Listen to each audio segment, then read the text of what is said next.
Hi everybody, it's Carrie with Somatics, and I wanted to talk today about neuroplasticity and how you can change your brain through somatics.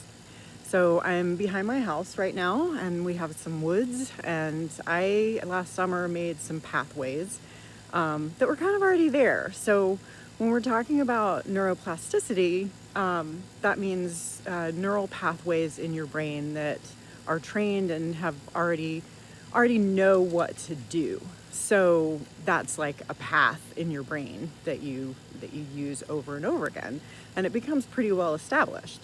And in somatics, we want to retrain or make new neural pathways, maybe that serve us a little bit better.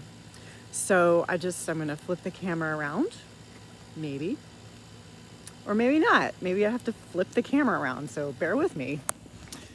So right here, last summer I made a pathway in the woods, and we're just gonna, and you can still see it, even though it's winter and the leaves are over it, you can still see the pathway here, and it goes down to this little creek bed, and it's pretty well established. I think a lot of animals use it. I see my neighbors walk through here too with their animals, and we go over.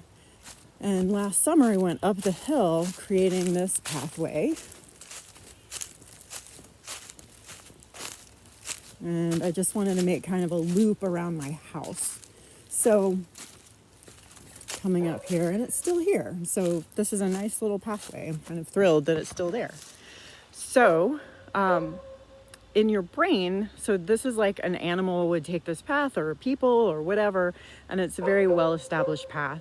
So if we want to create new pathways, sometimes if say like a tree fell down over this pathway, and it's not as convenient to get over, and it's obstructed, and it kind of takes a little pain to go over.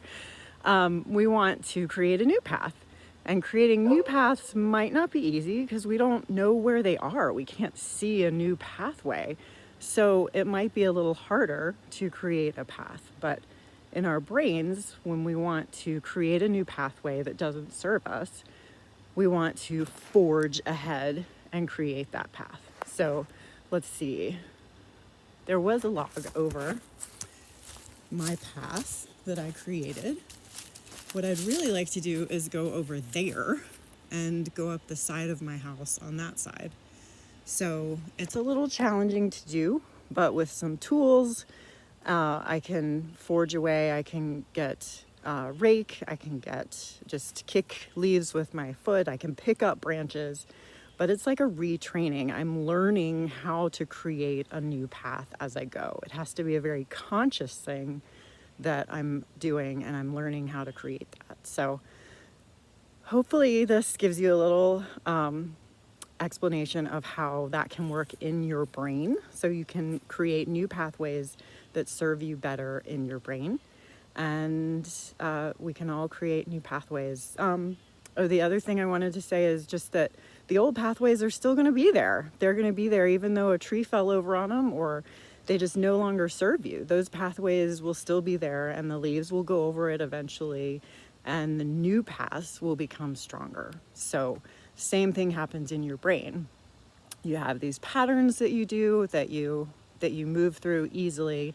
The brain just goes on that pathway. And in order to retrain it, the other way has to be as clear. So the other pathway is still there. You're learning a new pathway. So hope this helps, and hope everyone has a great, happy new year. 2020 was a little, whew. So going into 2021, new pathways, new ways of thinking, new ways of being, and be well. Thank you.